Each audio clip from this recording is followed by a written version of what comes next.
I'm 32, married to my wife Emily 30F for 10 years, and we have a 4-year-old son. Life for us hasn't been easy, but we've been making it work. Both of us have full-time jobs, but with student loans, a mortgage, and the costs of raising a child, things have been tough. We don't have much room for luxuries, but we're okay with that. We've chosen a modest life. It's not about money for us, it's about being happy, raising our son the way we believe is right, and maintaining our independence. But here's where it gets complicated. My parents are wealthy, very wealthy. They've always been about status, appearances, and money. Growing up, I knew that I was expected to take over my dad's business. It was the family legacy, and being the eldest son, I was the one destined for it. But I wasn't interested. I didn't want that life. I didn't want to spend my days in a suit, dealing with people who cared more about their bank accounts than anything else. That's not who I am. And when I walked away from that future, it wasn't pretty. The split with my parents came gradually. There were years of tension as they tried to push me into their world, and I resisted. But the real break happened a few years ago when they tried to pressure Emily and me into moving closer to them. They wanted us to send our son to a private school they had picked out. We couldn't afford it, and frankly, we didn't want that for him. We weren't going to uproot our lives to fit into their mold, so I cut ties.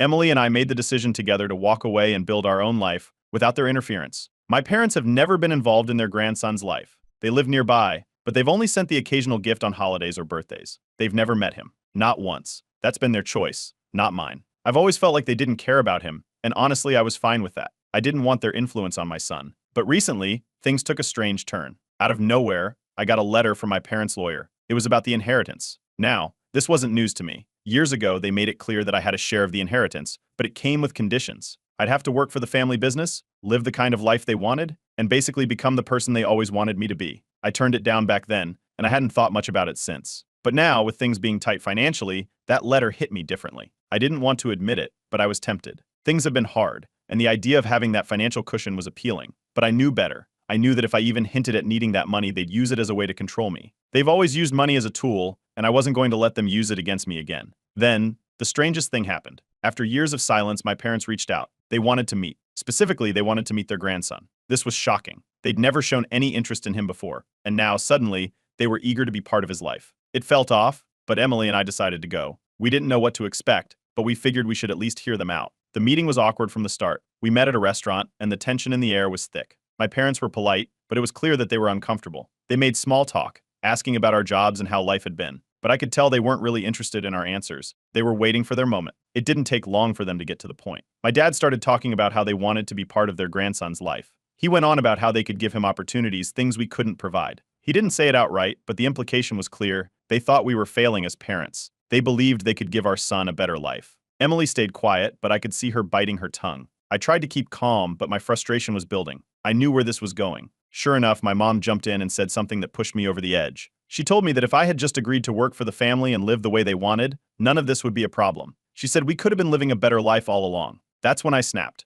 I couldn't hold it in anymore. I blurted out, "You can be a part of my kid's life, but only if you give me my inheritance now, no strings attached." The silence that followed was deafening. My parents didn't say a word. They just sat there, staring at me like I had just said something unforgivable. After what felt like an eternity, they stood up and left. No goodbye, no final words, just gone. Emily and I sat there for a few minutes in stunned silence. I felt like I had crossed a line, but at the same time, I didn't regret it. I knew what they were trying to do, and I wasn't going to let them manipulate me. Not anymore. That was the last time I spoke to my parents. And now I'm left wondering what's going to happen next. Update 1. After my parents walked out of the restaurant without a word, the silence hung in the air like a thick fog. Emily and I sat there, stunned. The entire conversation had spiraled out of control so quickly. I couldn't shake the image of their faces when I blurted out that they could be a part of my kid's life if they gave me my inheritance. The look they gave me, it was pure shock, like they couldn't believe I'd even suggest such a thing. And then they were just gone. No argument, no parting shot, just gone. We didn't say much on the drive home. I kept replaying the moment in my head, wondering if I had crossed a line.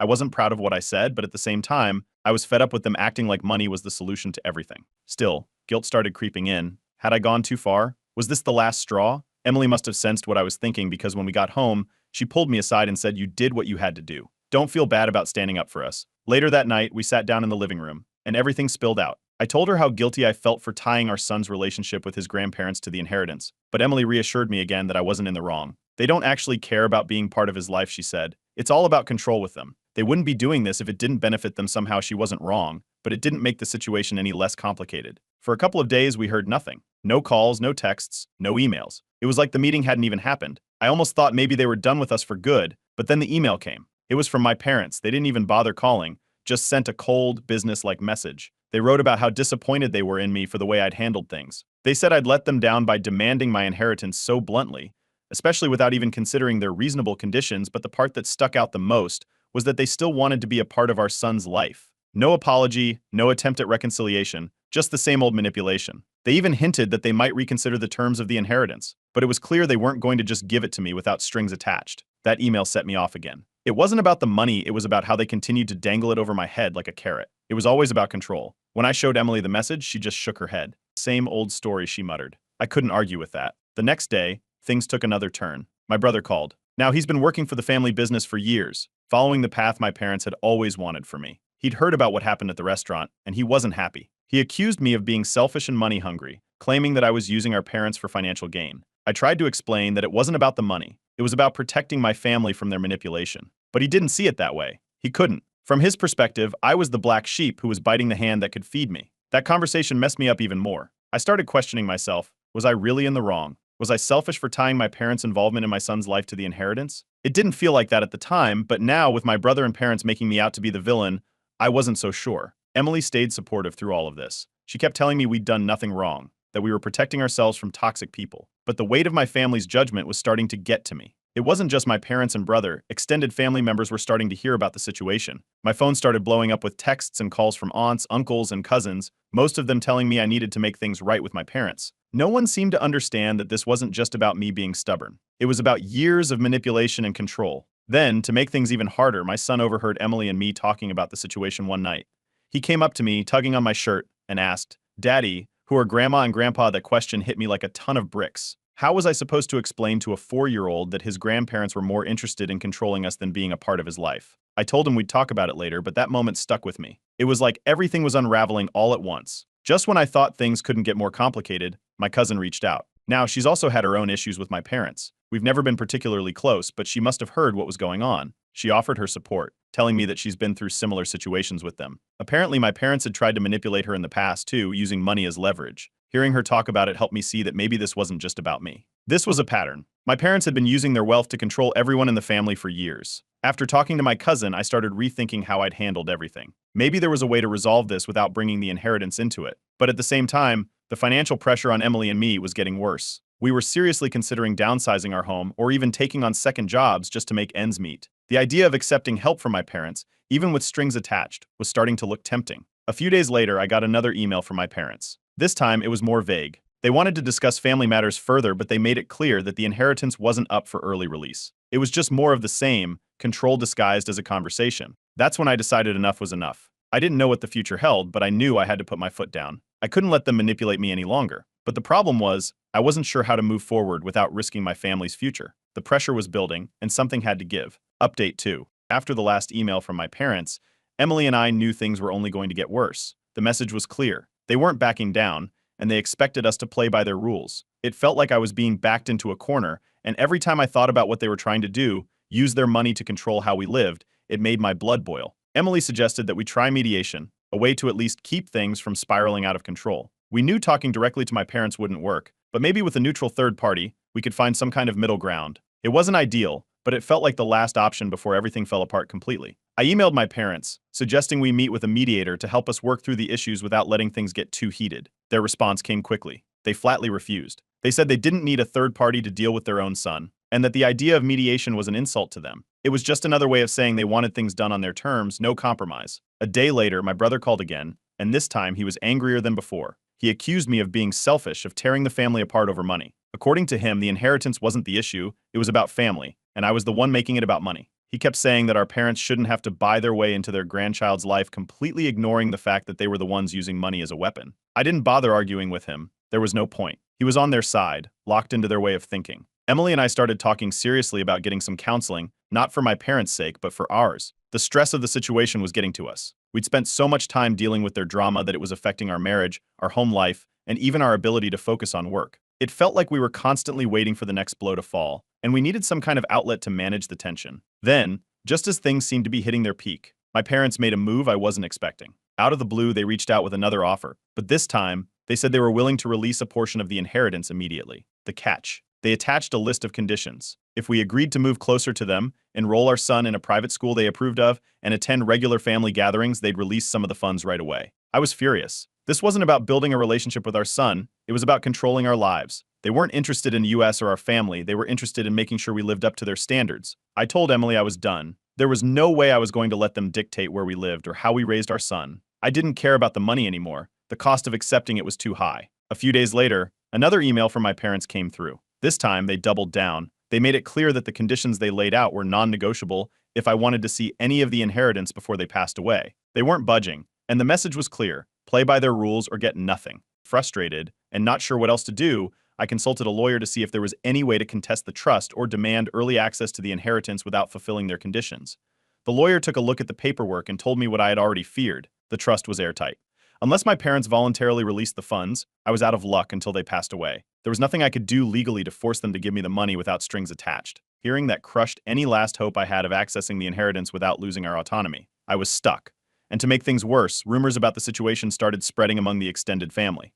Cousins, aunts, uncles, they all started weighing in, mostly against me. Some accused me of being greedy, saying I was only after the money. Others, especially those who had clashed with my parents in the past, were quietly supportive, but no one was willing to step up and take a stand. Meanwhile, our financial situation was getting worse. Emily and I started seriously discussing pulling our son out of daycare to save money and even considered downsizing our home. The idea of taking on second jobs crossed our minds more than once. We were struggling, and as much as I hated to admit it, my parents' money, even with the strings attached, was starting to look more and more tempting. Then, sensing our desperation, my parents reached out yet again, this time with a slightly less restrictive deal. They offered to release part of the inheritance if we agreed to move closer within the next year and enroll our son in a school of their choosing. They dropped the regular family gatherings demand but still wanted control over our living situation and our son's education. Now, I was stuck in a dilemma. Accepting the deal would give us some financial relief, which we desperately needed, but it would also mean ceding control over some of the most important aspects of our lives. We'd have to move, uproot our lives, and send our son to a school we didn't want. I felt trapped between securing a better future for my family and holding on to our independence. That night, I lay awake in bed, staring at the ceiling.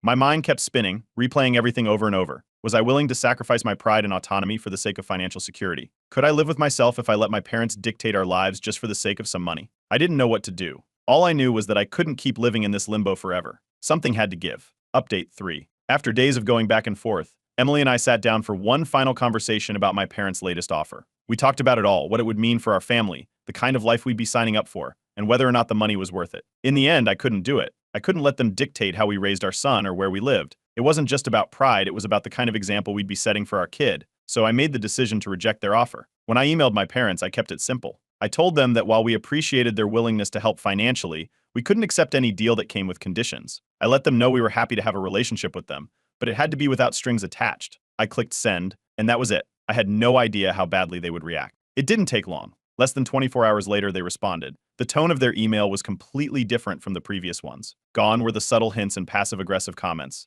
This time, they were furious. They accused me of being ungrateful, of denying my son the better life they could provide. They claimed I was being selfish and short-sighted, and that I was robbing my son of opportunities because of my stubbornness. They made it clear, if I didn't want to play by their rules, I wouldn't see a cent of the inheritance. Not now, and maybe not ever. They even hinted that they were considering rewriting their will to exclude me entirely. As if that wasn't enough, the public shaming began. My parents took to social media, making vague but pointed posts about ungrateful children and parents who try to do the best for their families, only to be turned away. It wasn't hard to read between the lines, and soon enough, my brother joined in. He posted his own comments, siding with my parents and making sure everyone knew I was the one responsible for tearing the family apart. It felt like a coordinated attack, and the worst part was that extended family members started chiming in, either in support of my parents or by staying silent. The few who quietly reached out to me in private offered no public support, afraid of getting caught in the crossfire. Emily did her best to keep me grounded. She reminded me that we were standing up for ourselves, and that no amount of money was worth letting my parents control our lives. But the stress was starting to show. We were both exhausted from the constant drama, and the strain was affecting our relationship. She was trying to be strong for me, but I could see how much this was wearing her down. We were stretched thin, emotionally and financially. Then, out of nowhere, her parents stepped in. They'd stayed out of the conflict until now, not wanting to get involved in the mess with my family, but they saw how much we were struggling. They offered to help with some of our son's school expenses temporarily, just enough to ease the financial burden we were feeling. It wasn't a long-term solution, but it was a lifeline. For the first time in weeks, we felt a small glimmer of hope. Around the same time, I got a call from an old friend. He knew I was looking for work and mentioned an opening at his company. It wasn't the most glamorous job, but it paid well, and there was potential for growth.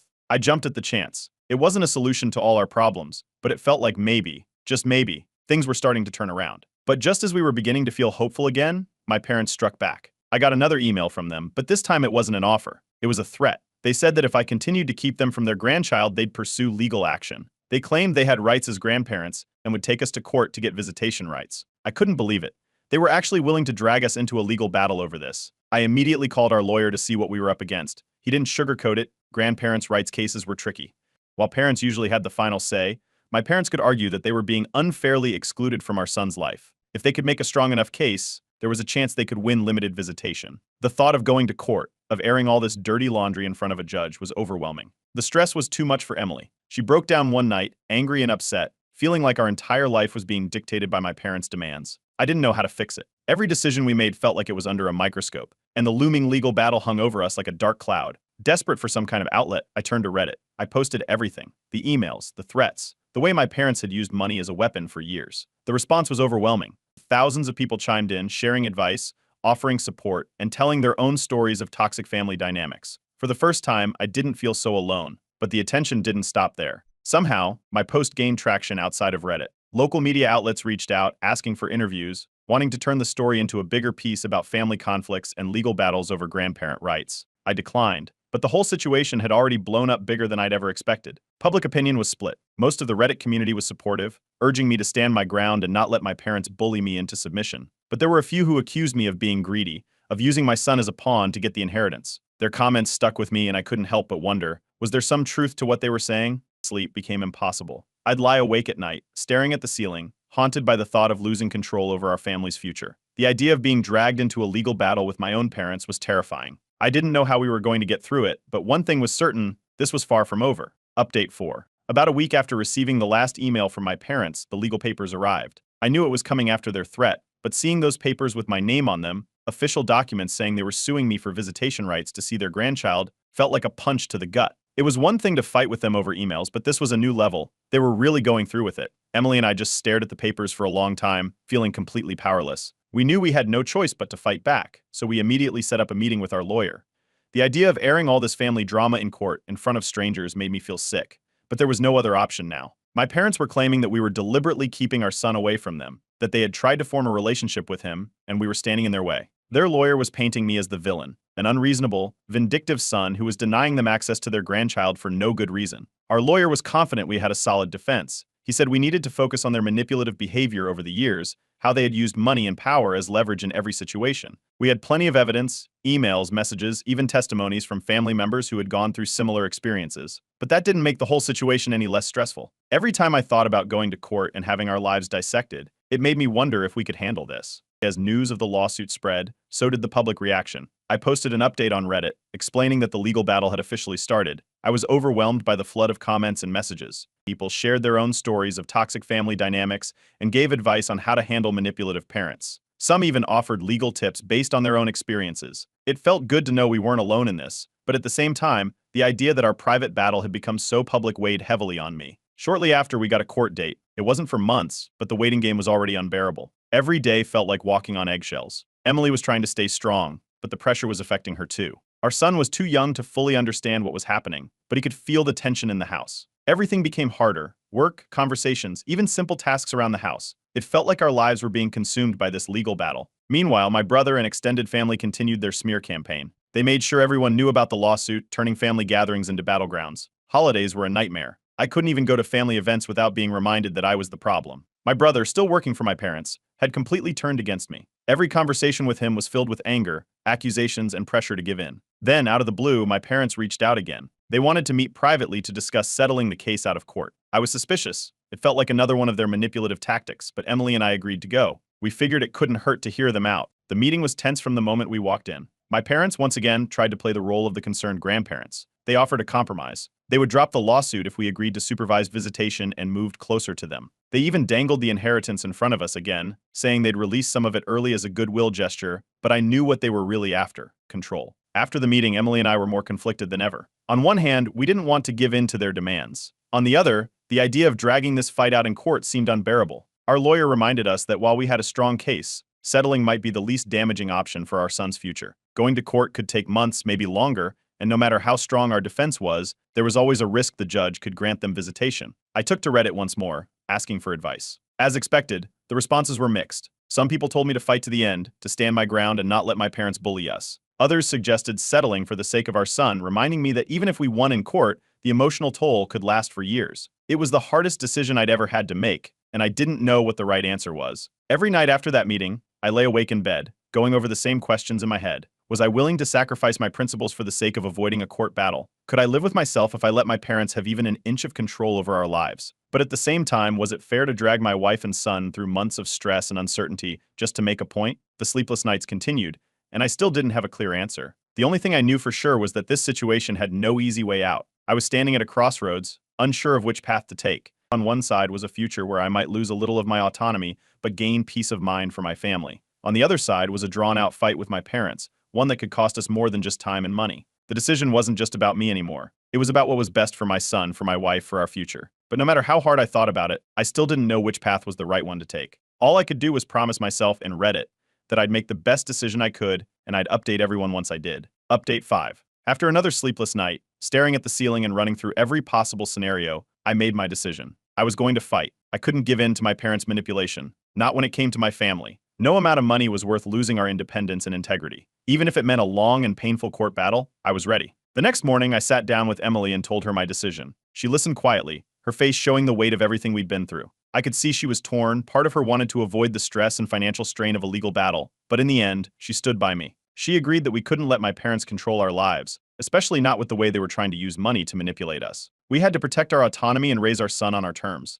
Later that day, I called our lawyer and told him we were moving forward. He wasted no time in filing an official response to my parents' lawsuit. The document laid everything out: years of manipulation, the conditions attached to the inheritance, and the fact that they'd shown little to no interest in our son's life until it became a way to control us. I felt a sense of relief as the legal process kicked into gear, but I knew this was just the beginning. As expected, my parents didn't take the news well. Within days of our legal response being filed, they escalated the situation on social media. They began leaking bits and pieces of the lawsuit, painting me as a vindictive, greedy son who was selfishly keeping their grandchild from them. The posts were vague but pointed, and it wasn't hard to figure out who they were talking about. My brother and other relatives jumped in too, adding fuel to the fire. Suddenly, our private family matter was public, and the backlash was swift. Support came pouring in from friends, colleagues, and Redditors who had been following the situation. Many of them reassured us that we were doing the right thing, that standing up to manipulative parents was never easy, but it was necessary. But with the support came criticism too. Some people sided with my parents, claiming that I was being unfair, that they had a right to see their grandchild, and that I was letting money cloud my judgment. The harshest comments accused me of using our son as leverage, and while I tried not to let them get to me, they still lingered in the back of my mind. As the court date approached, the stress only intensified. Emily became more withdrawn, and I could feel the weight of the decision pressing down on both of us. We were still struggling financially, and the legal fees were piling up. There were days when we wondered if we'd have to dip into our emergency savings just to keep things going. Every step felt like a gamble, and there was no guarantee we'd come out on top. Then, just as we were gearing up for court, our lawyer called with a twist in the case. He'd found an old email exchange between my parents and me from years ago, back when they had made it clear they had no interest in seeing their grandchild unless we followed their conditions. It was a game changer. This was proof that they hadn't genuinely tried to form a relationship with our son. They were using him as a bargaining chip, just like we'd always known. Armed with this new evidence, our lawyer reached out to theirs. The tables had turned, and suddenly my parents were on the back foot. They quickly requested another private meeting to discuss settling the case out of court. Despite my reservations, I agreed. This time, I promised myself that no matter what,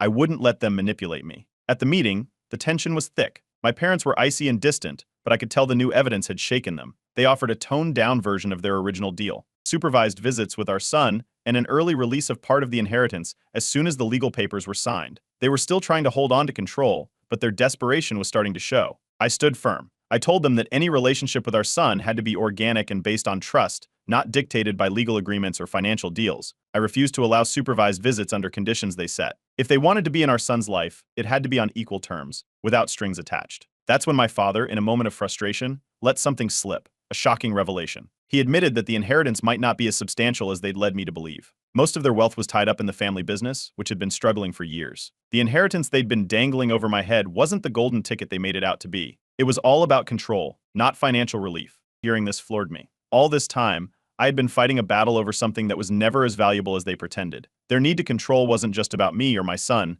It was about their fear of losing status and financial stability. The inheritance was a mirage, a tool to keep me under their thumb. With this newfound clarity, I rejected their final offer outright. I told them, calmly and clearly, that unless they were willing to have an unconditional, genuine relationship with their grandchild, they could keep the inheritance. We didn't need it, and we didn't need them dictating our lives any longer. The meeting ended in silence. My parents left the room without a word, and for the first time I felt a strange sense of liberation. I knew there would be fallout, and I knew the road ahead wouldn't be easy, but for the first time I felt like I was in control of my own life. Whatever happened next, I was ready to face it on my terms.